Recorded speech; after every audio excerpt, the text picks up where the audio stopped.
Voilà, vous allez venir vous allonger là, vous mettez vos fesses ici et la tête ici. Détruire la tumeur, c'est tout l'enjeu de ces séances de radiothérapie. Pour chaque patient, le médecin détermine une zone à traiter et surtout une dose d'irradiation.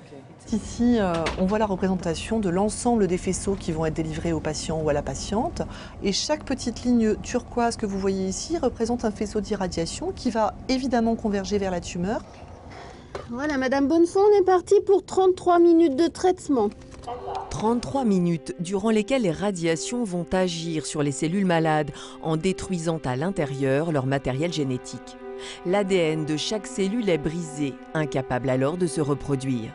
Mais au passage, les radiations détruisent aussi des cellules saines, entraînant alors des effets secondaires, notamment des réactions cutanées. Plus on va faire une dose importante en radiothérapie, plus évidemment on aura de risques d'effets secondaires. Et c'est lié à la proximité des organes. Plus un organe va être près de la zone à traiter, et plus on va avoir de difficultés à limiter la dose, surtout si on doit monter les doses à la tumeur de manière importante. 10% des patients sont trop sensibles aux radiations, mais à quelle dose? Je vais te prendre un petit morceau de peau juste ici. On va faire comme ça, la cicatrice ne se verra pas, elle sera très discrète. D'accord. Une étude vise à prédire cette sensibilité à la radiothérapie en prélevant un morceau de peau sur les patients. Ce sont des gens qui ont des examens à répétition. Donc c'est pour essayer de voir un peu quel est leur niveau de sensibilité. Ces fragments de peau sont ensuite cultivés en laboratoire. Ces tissus, appelés fibroblastes, sont amplifiés des milliers de fois. Grâce à ces échantillons, les chercheurs peuvent alors observer le comportement des cellules saines quand elles sont exposées à la radiothérapie.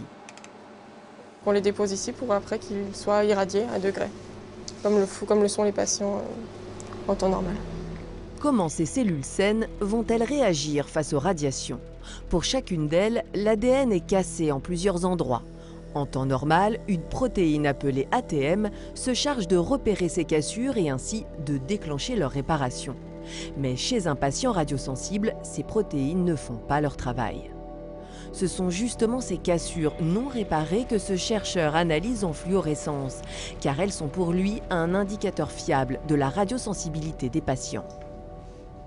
Cette protéine, c'est un peu comme le général en chef qui va sur le champ de bataille et qui déclenche les attaques contre les cassures de l'ADN. Donc on peut voir ici par exemple quelqu'un qui a des petits points lumineux dans ses cellules qui sont autant de cassures reconnues après irradiation. A l'inverse, ce patient ne montre pas de fossiles lumineux, il montre un noyau complètement noir. Ça veut dire qu'on n'a pas reconnu les cassures de l'ADN. Elles seront donc soit non réparées, soit mal réparées. Et c'est le phénomène de radiosensibilité. C'est en comparant le nombre de cassures induites sur l'ADN avec celles qui ont été réparées que les chercheurs peuvent estimer avec précision la dose de radiothérapie que le patient pourra supporter et éviter ainsi de graves effets secondaires.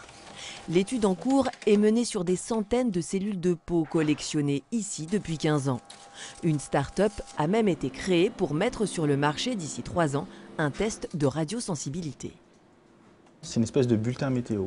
C'est-à-dire qu'on n'est pas là pour se soustraire à la place du radiothérapeute, on est là vraiment pour l'aider à savoir, patient par patient, et donc tumeur aussi par tumeur, quel va être le meilleur compromis dans la décision thérapeutique.